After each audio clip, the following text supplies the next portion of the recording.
Урматтуу достор, урматтуу көрүүчүлөр, мен Долондон сиздерге кайрылып жатам. Кайрылуум эки бөлүктөн турат. Биринчиси шайлоолор кандай өтүп жатат. Экинчиси Эдил Байсаловдун мага кайрылуусу боюнча. Шайлоолор азырынча жакшы өтүп жатат. Садыр Жапаров шайлоолорду адилеттүү, таза өткөрөмүн деп, административдик ресурсту колдонгонго тыюу салып, добушту сатып алууга каршы күрөшөм деп жатат. Бул жакшы ниет, жакшы аракет.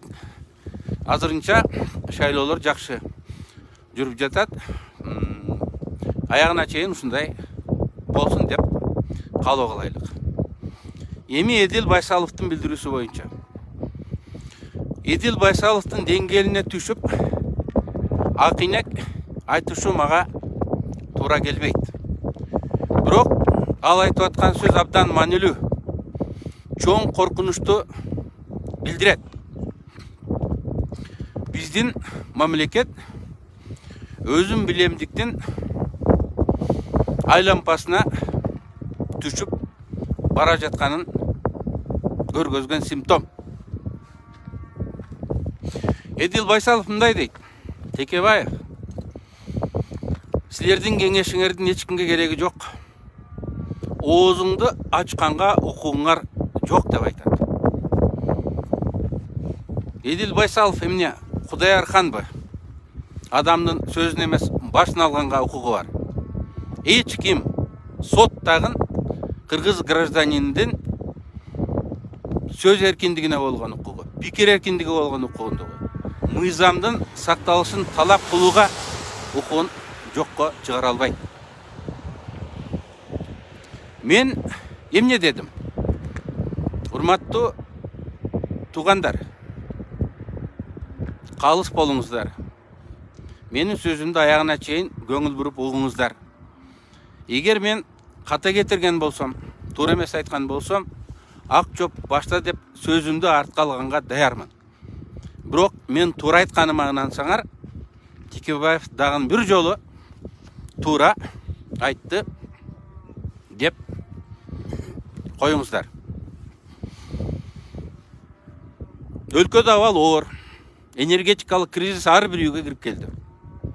Ошондой кырдаалда Конституцияда көргөзүлгөн тартипте кыргыз өкмөтү жыйын өткөргөн жок. Ал жыйынды президент өзү жетектеш керек эле. Президент аткаруу бийлигин жетектейт жана анын ишине жеке жооп берет. Өкмөттүн жыйындарына төрагалык кылат деп Конституцияда жана мыйзамдарда жазылып турат. Эдил Байсалов айтат. Текебаев айтат, президент өкмөттүн жыйынын элдин алдында ачык алып барыш керек эле дейт. Ал андай популист эмес деп айтат. Урматтуу Эдил Байсалов, урматтуу президент Садыр Жапаров. Конституцияда министрлер кабинети жөнүндө конституциялык мыйзамда өкмөттүн иши ачык жана айкын болот.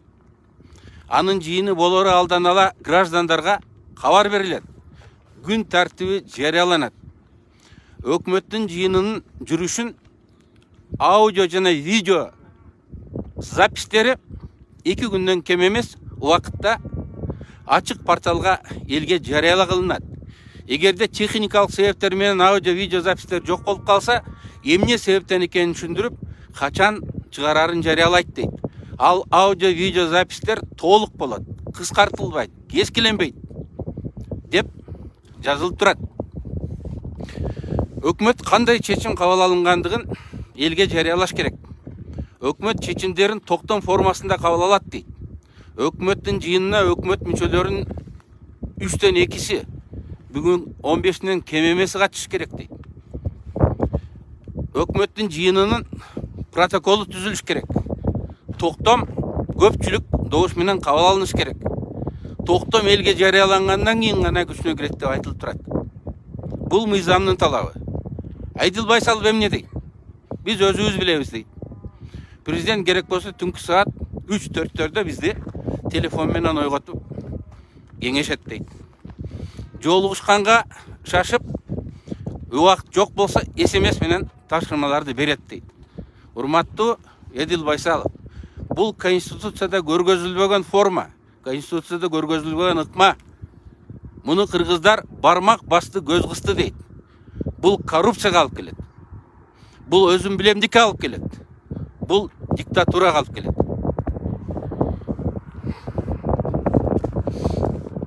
Кыргыз өкмөтү өз ишин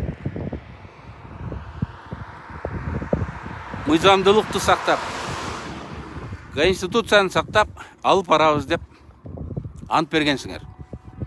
Президент да ант берген. Өкмөттүн ишин Конституцияга, конституциялык мыйзамга ылайык алып баргыла. Болбосо ант урат. Мындайларды кыргыздар анткор деп коет. Бул мыйзамды мен жазган эмесмин, өзүңөр жазгансыңар. Бул мыйзамга мен добуш берген эмесмин, өзүңөр добуш бергенсиңер. Бул мыйзамга өзүңөр кол коюп жарыялагансыңар. Мыйзамды, Конституцияны элди сыйлагыла. Эдил Байсаловдун бул билдирүүсү жөн билдирүү эмес. Бул абдан символикалык билдирүү. Эдил Байсалов президенттин түшүн жорыган, анын оюн алдан ала билген, көз ачыктай өзүн позициялап жүрөт. Демек, Эдил Байсаловдун айткан ою бул президентке жаккан ой. Эдил Байсаловдун айткан сөзү бул президент каалаган сөз деп биз түшүнүшүбүз керек. Эгер мындай жол менен кетсек, биз өзүн билемдиктин, зордук зомбулуктун туңгуюгуна түшүп кетебиз. Урматтуу мекендештер, биз ата мекенибизди өзүн билемдиктен, зордук зомбулуктан сактап калышыбыз керек. Бүгүн ал коркунуч реалдуу экендиги көрүндү. Эдил Байсалов жаштыкка салып, же тажрыйбасыздыкка салып, бийликтин оюн, алардын ниетин ачыктап коюп жатат.